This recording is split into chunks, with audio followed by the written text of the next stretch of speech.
শাশুড়ি আমাকে খাবারের কষ্ট দেয়, কথায় কথায় ভুল ধরে, মানুষের কাছে আমার বদনাম করে, আমার স্বামীর উপর টাকার চাপ দেয়, এবং যা শাশুড়ি মিলে আমাকে অন্য চোখে দেখে।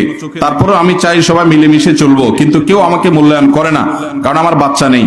15 বছর হলো আমার বিয়ের বয়স, আমাকে একটু কিছু হলেই বাচ্চা ধরতে দেয় না, শাশুড়ি তো আরো দেখতে পারে না, আমাকে ফোন দিলেও কথা বলতে আগ্রহী না।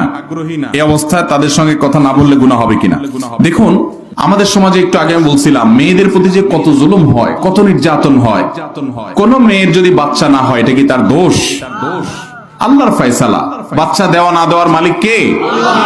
অনেক সময় দেখা যায় পুরুষের শারীরিক ত্রুটির কারণে বাচ্চা হয় না, হতে পারে কি পারে না?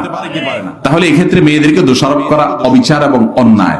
অনেকে খোঁটা দেয় সমাজে, যাদের বাচ্চা হয় না তাদেরকে কি জানি বলে, গালি দেয়, কি দিয়া যেন আপনাদের এলাকায় কি বলে, বন্দা বলে, খোঁজা বলে, আরো কি কি বলে, হ্যাঁ, হাত কুড়ে